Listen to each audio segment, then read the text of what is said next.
الحمد للہ وکفا وسلام علی عبادہ الذین اصطفی اما بعد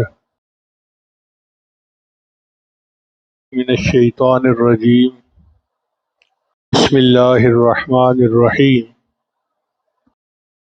قل اعوذ برب الفلق ما یصفون آل سیدنا خصوصیفہ میں اسی ماحول میں تشریف آرائیت الذی میں اس کا تذکرہ۔ پھر نبی علیہ الصلوۃ والسلام کو اللہ نے کیا انعامات دیے، کیا خیر کثیر عطا فرمائی، سورۃ الکوثر میں اس کا تذکرہ ہے۔ پھر اللہ تعالیٰ نے نبی علیہ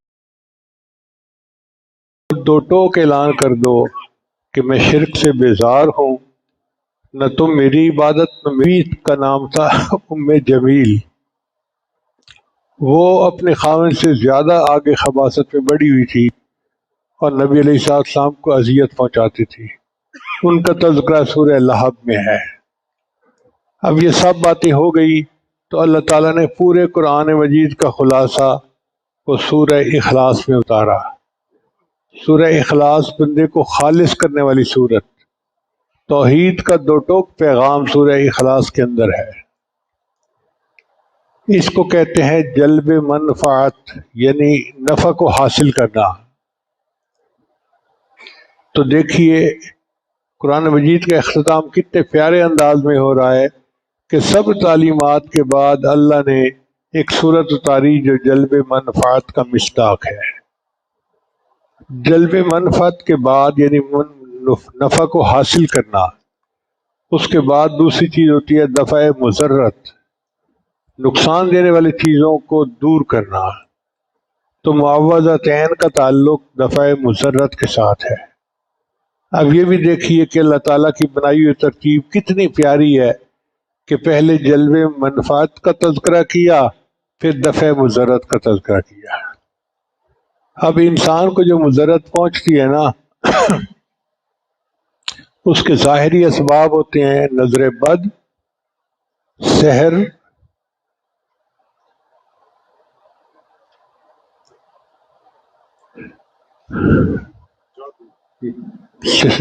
سحر یعنی جادو۔ تو ان سے بچنے کا تذکرہ اللہ تعالیٰ نے قرآن مجید میں خود فرما دیا۔ چنانچہ اللہ تعالیٰ ارشاد فرماتے ہیں قل اعوذ برب الفلق۔ ان صورتوں کا شان نزول یہ ہے کہ ایک یہودی تھا، منافق تھا، یعنی ظاہرہ اسلام لایا تھا، نبی علیہ السلام کے پاس آتا جاتا تھا، لیکن اندر سے یہودی تھا۔ تو وہ اور اس کی بیٹیوں نے نبی علیہ السلام پہ جادو کیا دشمنی میں۔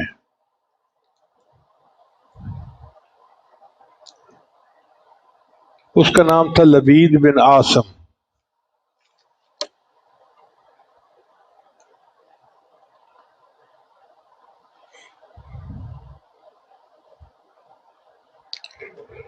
ہوا یہ کہ نبی علیہ السلام کچھ دنوں میں یہ محسوس کرنے لگے کہ وہ کوئی دنیاوی کام کرتے ہیں اور بھول جاتے ہیں۔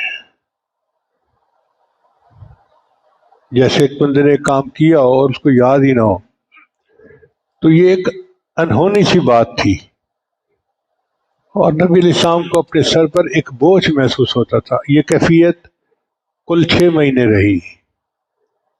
پھر نبی علیہ السلام نے فرمایا کہ آج میں نے خواب دیکھا ہے کہ 2 بندے آئے، ایک میرے سرہانے کھڑا ہو گیا، ایک میرے پائنتی کی طرف۔ ایک نے دوسرے سے پوچھا کہ ان کو کیا مسئلہ ہے؟ کہا کہ ان پر جادو کر دیا گیا ہے۔ اس نے پوچھا کہ جادو کس نے کیا ہے؟ لبید بن عاصم نے اور اس کی بیٹیوں نے۔ کیسے کیا؟ کہ فلاں چیز پر انہوں نے گرہیں لگائیں اور اس کو ایک کنویں کی فلاں جگہ پر انہوں نے دبا دیا ہے پتھر کے نیچے۔ چنانچہ نبی علیہ السلام نے صحابہ کرام کو بھیجا اور اس چیز کو نکلوا لیا۔ اس میں 11 گرہیں لگی ہوئی تھی، گانٹیں۔ نبی علیہ السلام ایک گانٹ پہ وہ پھونک مارتے تھے۔ یہ جو معوذتین ہے نا، سورہ فلق اور سورۃ الناس، ان کی 11 آیتیں بنتی ہیں. تو ایک آیت پڑھ کے ایک پہ پھونک مارتے تھے اور وہ گانٹ کھولتے تھے تو آپ کی بیماری کم ہوتی گئی، حتیٰ کہ 11 گرہیں کھولنے کے بعد بیماری ختم ہو گئی.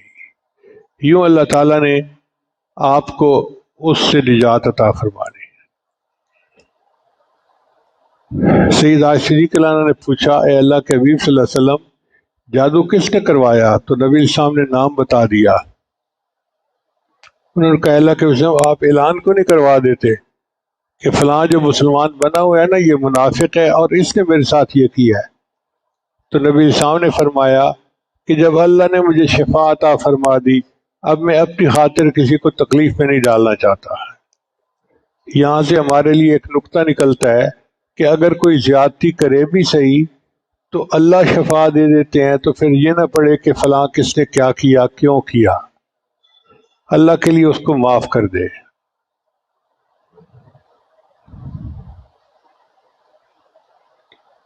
اور ایک روایت میں آتا ہے کہ جبریل السلام تشریف لائے اور انہوں نے نبی علیہ السلام کو دم کیا، بسم اللہ ارقیکا من کل شر یوزیکا اللہ یشفیک. تو جبریل علیہ السلام نے نبی علیہ السلام کو دم کیا، پھر نبی علیہ السلام اپنے ہاتھوں پر معوذتین پڑھ کے پھونکتے تھے اور ہاتھ پورے جسم پر پھیر لیتے تھے. اس سے پتہ چلا کہ دم کرنا ایک شرعی چیز ہے، جائز ہے شریعت.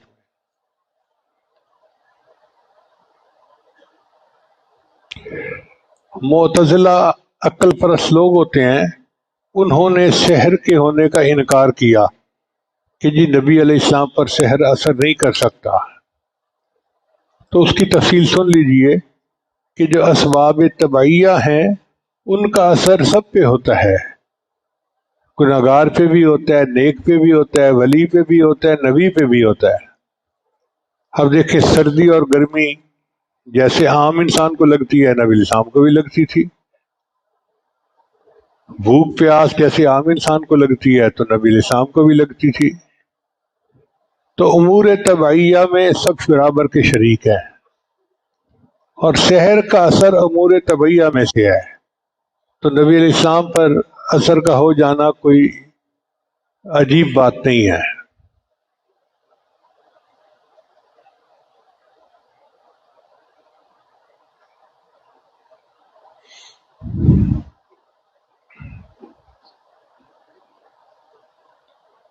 پھر معتزلہ یہ دلیل دیتے تھے کہ جی اگر جادو کا اثر ہو گیا تو کفار تو پہلے ہی کہتے تھے ان تتبعون الا رجلا مسحورا. تو مفسرین نے جواب دیا کہ وہاں مسحورہ سے مراد مجنون تھا کہ جی یہ بندہ جس پر جادو ہو گیا ہے اب یہ پاگل ہو گیا ہے، اس لیے ہمارے بتوں کو برا کہتا ہے.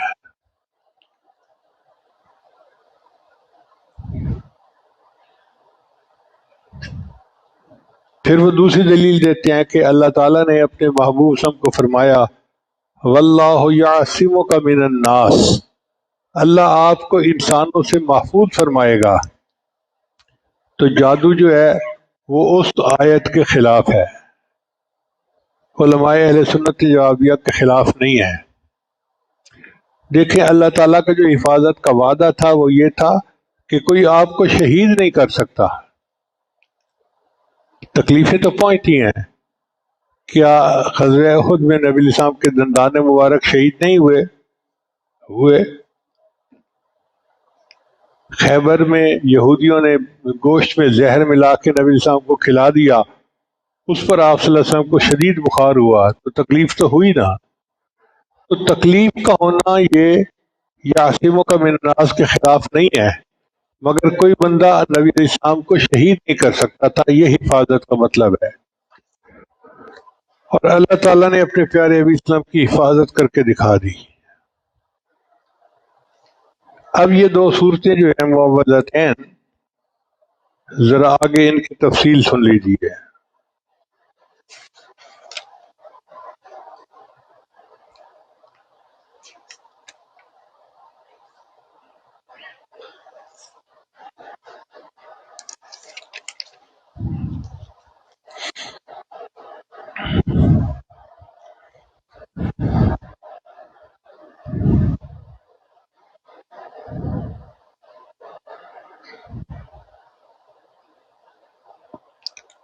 ہر انسان کو ان دونوں صورتوں کے منافع اور برکات کی ضرورت ہے،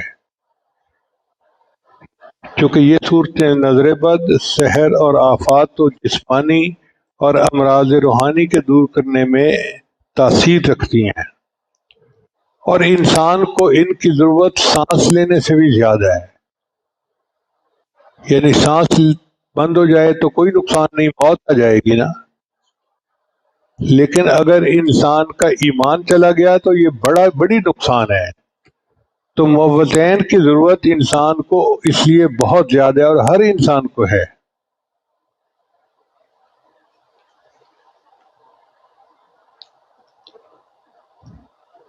سورۃ الفلق میں دنیاوی آفات سے پناہ لینے کا طریقہ،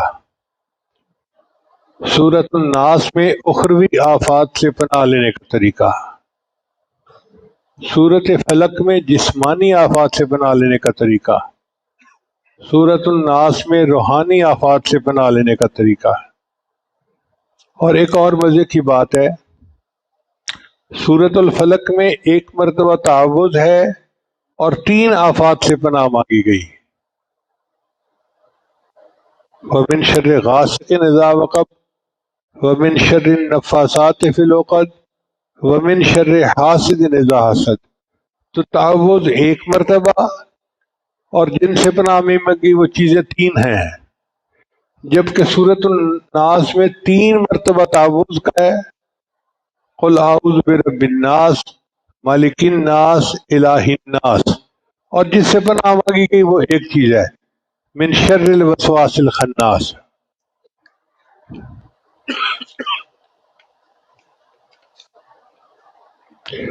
حضرت عقبہ بن عامر اللہ عنہ فرماتے ہیں کہ نبی صلی اللہ علیہ وسلم نے فرمایا، تمہیں کچھ خبر ہے کہ آج رات اللہ تعالیٰ نے مجھ پر ایسی آیات نازل فرمائی کہ ان کی نظیر موجود نہیں، اور وہ ہے قل اعوذ برب الفلق اور قل اعوذ برب الناس۔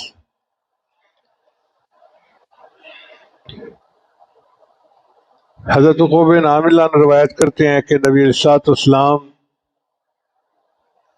کے ہمراہ میں ایک مرتبہ رات کو جا رہا تھا کہ اچانک بہت تیز آندھی چل پڑی اور اس نے ہمیں گھیر لیا، تو نبی علیہ الصلوۃ والسلام قل اعوذ برب الناس کے ذریعے اللہ سے پناہ مانگنے لگے، فرمانے لگے اے عقبہ ان دونوں صورتوں کے ذریعے پناہ لو، اس لیے کہ کوئی پناہ لینے والا ان دونوں صورتوں کے مثل سے پناہ نہیں لے سکتا۔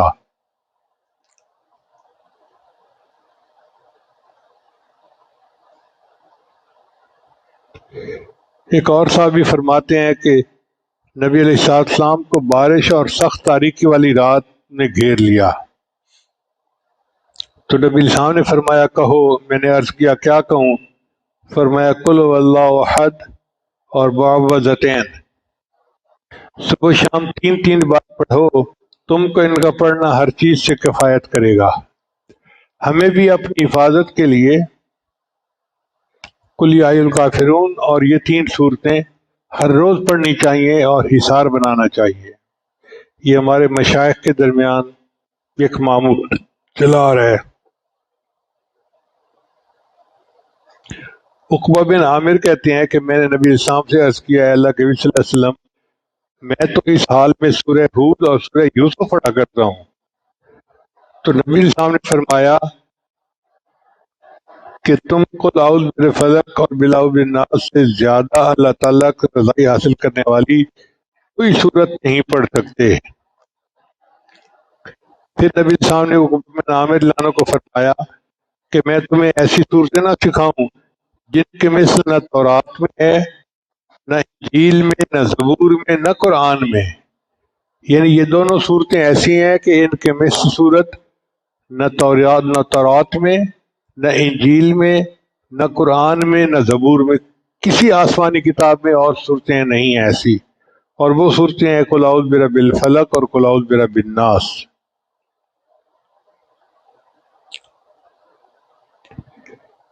نبی علیہ الصلوۃ والسلام نے اس صحابی کو معوذتین سکھائیں، پھر مغرب کی نماز میں ان دونوں صورتوں کی تلاوت فرمائی، تو نبی علیہ السلام نے جو صورتوں کی تلاوت فرمائی یہ اس بات کی تعلیم تھی کہ یہ قرآن کا حصہ ہے. چونکہ بعض لوگ جو معتزلہ تھے وہ کہتے تھے کہ قرآن سورہ اخلاص پہ ختم ہو گیا، باقی جو صورتیں نہیں ہیں. تو جب نبی علیہ السلام نے نماز میں تلاوت فرما دی تو تصدیق ہو گئی کہ یہ قرآن مجید کا حصہ ہے. سیدہ عائشہ رضی فرماتی ہیں کہ نبی علیہ السلام کو جب بیماری پیش آتی، آپ ان دونوں صورتوں کو پڑھ پر اپنے ہاتھ پر دم کرتے اور پورے بدن پر پھیر لیتے. اب یہ ایسا عمل ہے جو ہم میں سے ہر مرد، ہر عورت، ہر انسان کر سکتا ہے، بچے بھی کر سکتے ہیں. تو ہم خواہ مخواہ بھاگے پھرتے ہیں لوگوں کے پیچھے اور تعویذ گنڈوں والوں کے پیچھے، پانی دم کراؤ جی، فلاں کرواؤ جی، جبکہ ہمارے پاس گھر کے اندر نسخہ موجود ہے.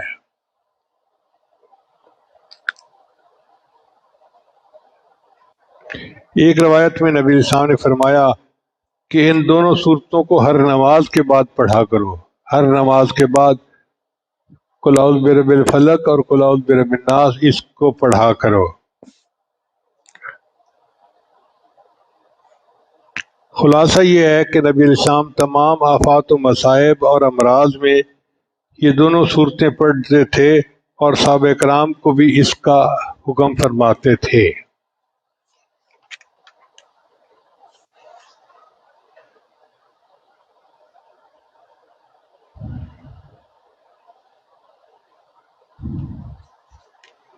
اب سورت کے اوپر آ جائیے.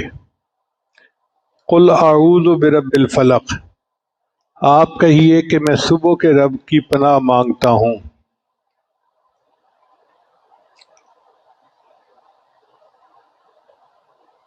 فلق کہتے ہیں پھاڑنے والا. پھاڑنے والے سے کیا مراد؟ عدم کے وجود کی تاریکیوں کو پھاڑ کر اس میں سے وجود کے نور کو برآمد کرنے والا. قرآن مجید میں اللہ فرماتے ہیں ان اللہ فالق الحب والنوا، اللہ تعالی پھاڑنے والا ہے دانے کو اور گٹھلی کو. اب دیکھیں جب گٹھلی پھٹتی ہے تو اس میں سے پودا نکلتا ہے آم کا. جب گندم کا دانہ زمین میں پھٹتا ہے تو اس میں سے گندم کا پودا نکلتا ہے.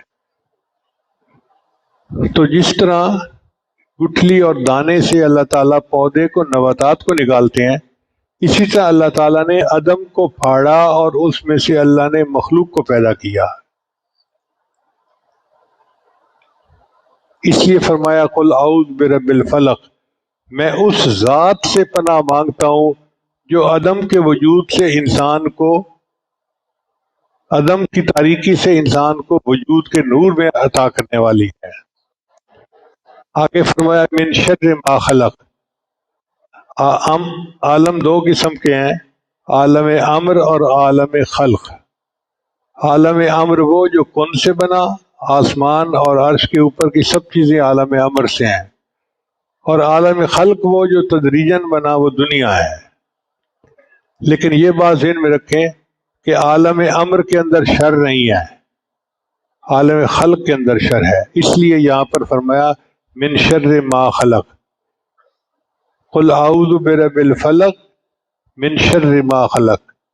میں اس ذات سے پناہ مانگتا ہوں جس نے عدم کی تاریکی سے انسان کو نور، وجود کا نور بخشا، اور جس نے خلق کے شر سے انسان کی حفاظت فرمائی.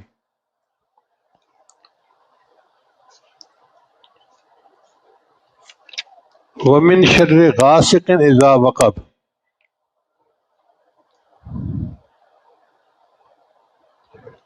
اور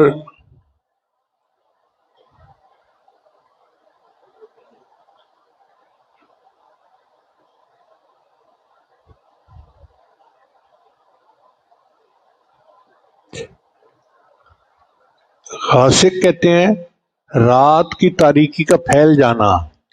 آپ دیکھیں اکثر آفات و بلیات رات میں آتی ہیں، چور ڈاکو بھی رات میں آتے ہیں، حشرات الارض، سانپ، بچھو رات میں زیادہ نقصان پہنچاتے ہیں، جنگل کے درندے بھی رات کو زیادہ نقصان پہنچاتے ہیں. تو تاریکی پھیلنے کے بعد چونکہ یہ آفات و بلیات بڑھ جاتی ہیں، اس لیے اللہ کی پناہ مانگی گئی کہ میں اللہ کی پناہ مانگتا ہوں رات کی تاریکی سے کہ وہ انسان کے لیے نقصان کا باعث ہوتی ہے۔ پھر دوسری بات فرمائی وَمِن شَرِّ النَّفَّاثَاتِ فِی الْعُقَدِ، اور میں پناہ مانگتا ہوں ان مرد اور عورتوں سے جو پڑھ پڑھ کر پھونک مارنے والی ہیں، یعنی جادو کرنے والیاں ہیں۔ عورتوں کا تذکرہ اس لیے کیا گیا کہ عربوں میں مرد جو تھے وہ تو مجاہدانہ زندگی گزارتے تھے، لڑائی والی۔ عورتیں گھروں میں بیٹھ کے دم درود کرتی تھیں، اور لبید کی بیویوں نے، لڑکیوں نے یہ دم درود کیا تھا، اس لیے یہاں پر صیغہ جو ہے وہ عورت کا لایا گیا، ورنہ مرد اس میں شامل ہیں۔ کوئی بھی جادو کرنے والا مرد ہو یا عورت ہو وہ اس میں شامل ہے۔ وَمِن شَرِّ حَاسِدٍ إِذَا حَسَدَ، اور حاسد کے حسد سے جب وہ حسد کرتا ہے۔ حسد کس کو کہتے ہیں؟ حسد کہتے ہیں کہ کوئی بندہ کسی کے اوپر نعمت دیکھ کے دل میں جلے اور چاہے کہ یہ نعمت اس سے، اگر اس کی یہ تمنا ہو کہ جیسے یہ نعمت اس کو ملی مجھے بھی مل جائے، تو اس کو حسد نہیں کہتے، اس کو رشک کہتے ہیں، یہ جائز ہے۔ لیکن حسد ناجائز ہے، اس لیے کہ حسد کا مقصد یہ ہوتا ہے کہ جو نعمت اس کو ملی نہیں ملنی چاہیے تھی، یہ اللہ کی تقسیم کے اوپر اعتراض ہوتا ہے، اس لیے حسد ایک آگ ہے۔ نبی صاحب نے فرمایا الحسد یاکل الحسنات کما تاکل النار الحطب، کہ جس طرح آگ لکڑی کو جلا کے رکھ دیتی ہے، حسد انسان کی نیکیوں کو جلا کے رکھ دیتا ہے۔ تو حسد بہت بڑی بیماری ہے، اللہ کی پناہ مانگنی چاہیے۔ مفسرین نے لکھا ہے کہ آسمان پر سب سے پہلا گناہ حسد کی وجہ سے ہوا۔ ابلیس کو حضرت آدم علیہ السلام کے ساتھ حسد ہوا کہ مجھے آگ سے پیدا کیا اور اسے مٹی سے پیدا کیا، خلقتنی من نار و خلقتہ من طین، تو میں کیسے سجدہ کروں اس کو؟ حسد تھا اس کو۔ اور زمین کے اوپر بھی جو پہلا گناہ ہے وہ حسد کی وجہ سے ہوا۔ آدم علیہ السلام کے دو بیٹے تھے، قابیل اور حابیل۔ تو ایک کی بیوی خوبصورت تھی اور وہ چاہتا تھا دوسرا کہ مجھے مل جاتی، تو اس نے اپنے بھائی کو قتل کر دیا تھا۔ تو آسمان پر بھی پہلا گناہ حسد کی وجہ سے ہوا، اور زمین کے اوپر بھی پہلا گناہ حسد کی وجہ سے ہوا۔ اس لیے حسد بہت بڑی بیماری ہے، اللہ تعالیٰ سے اس کی پناہ مانگنی چاہیے۔ اور یہ حسد نیکوں میں بھی ہوتا ہے، بروں میں تو بہت ہی ہوتا ہے۔ چنانچہ بہت سارے علماء حسد کا شکار ہوتے ہیں۔ اس لیے بعض علماء نے لکھا ہے لولا الحسد لصار الانبیاء اولیاء علماء بمنزلۃ الاولیاء، کہ اگر حسد نہ ہوتا تو علماء انبیاء کے مرتبے تک جا پہنچتے ہیں۔ حسد ان کو جانے نہیں دیتا۔ یہ پروفیشنل جیلسی تو ہر کسی کے اندر ہوتی ہے۔ آج کل آپ دیکھیں تو صوفیوں میں، پیروں میں بھی بہت زیادہ ہے، علماء میں بھی بہت زیادہ ہے، پورے معاشرے میں حسد بہت زیادہ ہے، اور دنیا داروں اور مالداروں کے تو تذکرے ہی کیا کر رہے ہیں۔ تو یہ تین چیزوں سے پناہ اللہ کی مانگی گئی، رات کی تاریکی سے کہ اس میں بہت شر انسان کو پہنچتا ہے، اور آپ دیکھیں کہ رات کی تاریکی میں گناہوں کی تعداد بڑھ جاتی ہے۔ یہ جو موبائل کا غلط استعمال ہے یا غلط کام ہے، یہ سب رات میں ہوتے ہیں، زیادہ ہوتے ہیں۔ اس لیے رات کی تاریکی کے گناہوں سے اللہ کی پناہ مانگنی چاہیے، اور جادو سے اور جادوگروں سے بھی اللہ کی پناہ مانگنی چاہیے۔ رشیا کی ایک عورت ہے جو آج کل دنیا میں سب سے بڑی جادوگر کہلاتی ہے، ہمیں انٹرنیٹ سے یہ انفارمیشن ملی۔ اس نے بیان دیا کہ میں ہر بندے کے ذہن کو اپنے کنٹرول میں کر سکتی ہوں، لیکن جو لوگ اللہ کا ذکر کرتے ہیں ان کے مائنڈ کو کنٹرول کرنا بڑا مشکل ہوتا ہے۔ اس کا مطلب یہ کہ اللہ کا ذکر کرنے والے محفوظ ہوتے ہیں، اور اگر وہ تعوذ کا سہارا لیں تو پھر تو بالکل ہی محفوظ ہو جائیں گے، ان کے اوپر کوئی جادو ٹونا اثر نہیں کرے گا۔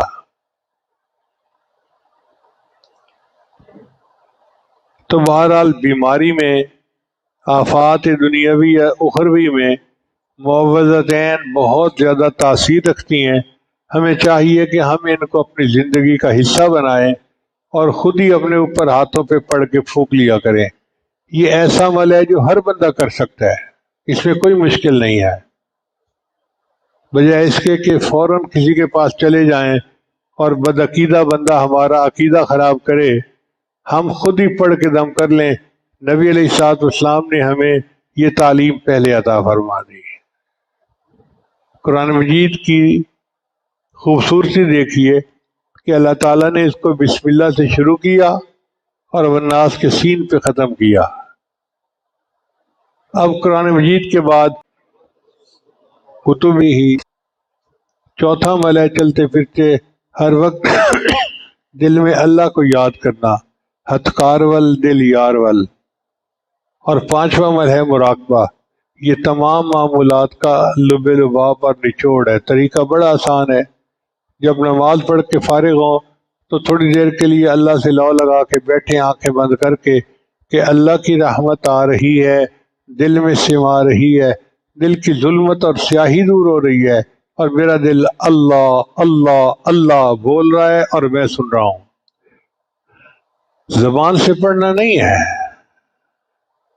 دل پڑھ رہا ہے اور میں سن رہا ہوں۔ اور حدیث قدسی ہے، انا عند ظن عبدی بی، میں بندے کے ساتھ اس کے گمان کے مطابق معاملہ کرتا ہوں۔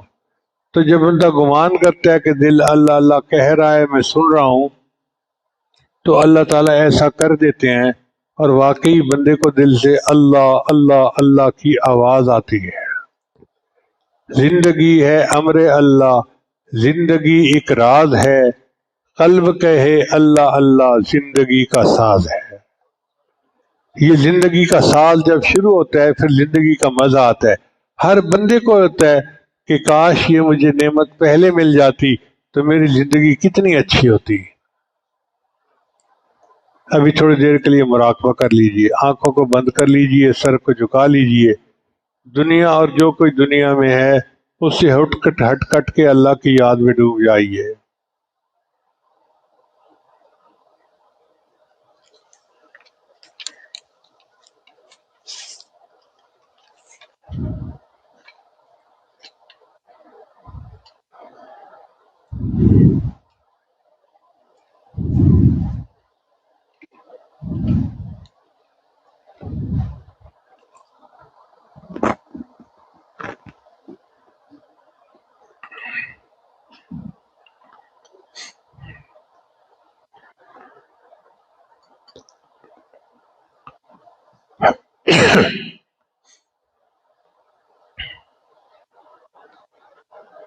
دل مغموم کو مسرور کر دے، دل بے نور کو پر نور کر دے،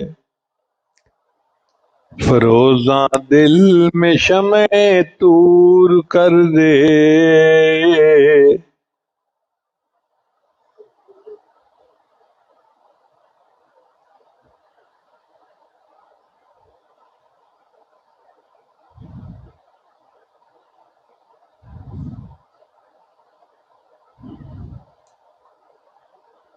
یہ گوشہ نور سے معمور کر دے،